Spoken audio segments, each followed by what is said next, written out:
আসসালামু আলাইকুম। আশা করি আপনারা সবাই ভালো আছেন এবং সুস্থ আছেন। এই ভিডিওতে আমি ১ম এ মার্কেটের আজকের অবস্থা নিয়ে কথা বলব। এরপরে 1 মিনিট চার্টটা দেখব। এরপরে ইনডেক্স মুভার। ৩ নম্বরে হচ্ছে টপ স্টক গেইনার এবং লুজার। সর্বশেষ ডিএসইএক্স এবং আগামীতে মার্কেট কেমন যেতে পারে তা নিয়ে কথা বলব। চলুন শুরু করা যাক।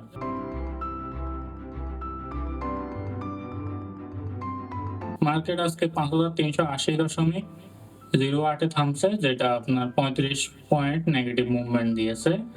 আমরা আসলে গতদিনে বুঝছি যে কিছুটা নেগেটিভ মুভমেন্ট দেওয়ার পসিবিলিটি আছে, বাট এতটা নেগেটিভ মুভমেন্ট দিবে এমনটা আসলে মনে হয়নি। কিন্তু এখানে আসলে আপনার কিছু নিউজ আছে, যেমন কিছু শুল্ক আরোপ হয়েছে ইউএস থেকে। এগুলার একটা ইফেক্ট পড়ছে। আপনি তো জানেনই বাংলাদেশের আপনার একটা নিউজ হইলেই সাথে সাথে পরের দিন আপনার অনেকটাই কমে যায়। আপনি আশা রাখতে পারেন ২-১ দিনের মধ্যে এই নিউজের ইফেক্টটা চলে যাবে মার্কেট থেকে। এটা একটু আশা রাখতে পারেন। বাট আপনার হাতে ফার্মেসির স্টক যদি দুর্বল স্টক থাকে তাহলে ওইটা ছেড়ে দেওয়াই ভালো। চলুন আমরা আলোচনা ফিরে যাই। এইখানে আজকে টোটাল ট্রেড হচ্ছে ১,৬৬,০০০, টোটাল ভ্যালু হচ্ছে ৫৬৬.১৮ কোটি টাকা। আর এখানে 1 মিনিট চার্টটা আপনারা দেখতে পাচ্ছেন। সো এখানে অনেকবারই আসলে উঠার চেষ্টা করছে, কিন্তু আপনার সেল প্রেশারটা অত বেশি ছিল যে উঠতেই পারেনি। আর আমরা যদি স্টকে দেখি ৭০টা আপে আছে, ২৮২টা ডাউন এবং ৪৪টা আনচেঞ্জ অবস্থায় আছে।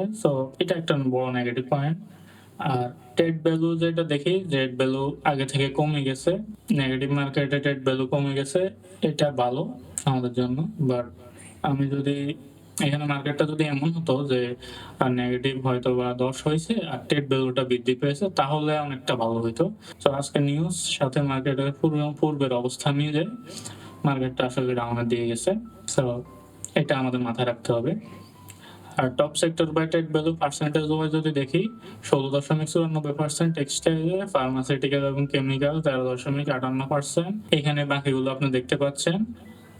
টপ সেক্টর বাই গেইনার আর লুজার যদি দেখি, টেক্সটাইল সবার উপরে ১১টি আপ হয়েছে, এরপরে ফুড ৭টি, ব্যাংক ৬টি, আর এখানে বাকিগুলো আপনি দেখতে পাচ্ছেন। এবার আমরা ডাউনটা যদি দেখি, ডাউনের মধ্যে সবার উপরে টেক্সটাইল, এরপরে ইন্স্যুরেন্স, এরপরে ইঞ্জিনিয়ারিং, আর বাকিটা আপনি দেখতে পাচ্ছেন এখানে। আমরা ইন্ডেক্স মুভারটা দেখি। ইন্ডেক্স মুভারের মধ্যে জিপি আপনার ১.৪ মুভমেন্ট করেছে ইন্ডেক্সকে, এরপরে এলএচপি ০.৮, এরপরে হচ্ছে প্রগতি লাইফ ইন্স্যুরেন্স, এটা হচ্ছে ০.৭, এক্সিম ব্যাংক ০.৬, আর এখানে বাকিগুলো আপনারা দেখতে পাচ্ছেন। নেগেটিভ ইম্প্যাক্টের মধ্যে আছে ওয়ালটন ২.৬, বেক্সিমকো ফার্মা ২, রবি হচ্ছে ১.৫, ICB ১.৩, BRAC bank ১.২, beacon Pharma ১, আর এখানে বাকিগুলো আপনারা দেখতে পাচ্ছেন। এবার আমরা টপ স্টক গেইনার এবং লুজার যদি দেখি, সবার উপরে ফার্স্ট অ্যান্ড ফিন্যান্স, এরপরে আছে এফএক্স স্পিনিং, এরপরে আছে এক্সিম ব্যাংক, আর এখানে বাকিটা আপনারা দেখতে পাচ্ছেন। এক্সিম ব্যাংক আপনার সামান্য একটু বৃদ্ধি পাচ্ছে। আপনি যদি এটা দেখে এন্ট্রি নিয়ে নেন তাহলে সমস্যা পড়ার পসিবিলিটি আছে।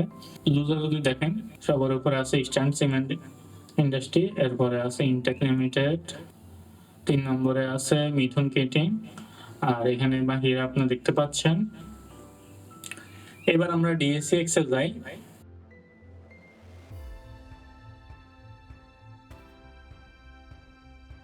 ডিএসইএক্স এ আপনার ক্যান্ডেলটাকে আমি খুব বেশি দুর্বল বলবো না।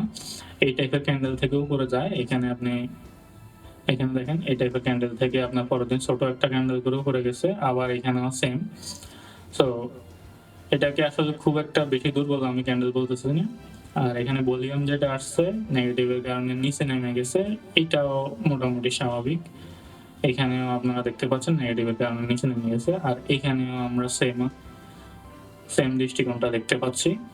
আরএসআই হচ্ছে ৪৩.৮০, এইটা আরো অনেক উপরে যাবে। এবার আমরা যদি হিস্টোগ্রাম দেখি, হিস্টোগ্রাম আপনি দেখতে পাচ্ছেন মার্কেট নেগেটিভ থাকার পরও কিন্তু আজকে হালকা হয়ে গেছে। সো আপনি বুঝতেই পারছেন যে আমি কি কারণে ক্যান্ডেলটাকে আসলে নেগেটিভ বলতেছি না পুরোপুরি। এখান থেকে মার্কেট ঘুরে যাওয়ার পসিবিলিটি আছে। সো এখানে আবার আরেকটা জিনিস মনে করে দিই, আপনার ফার্মাসিউটিক্যালে আপনার একটা সমস্যা আসতে চলছে।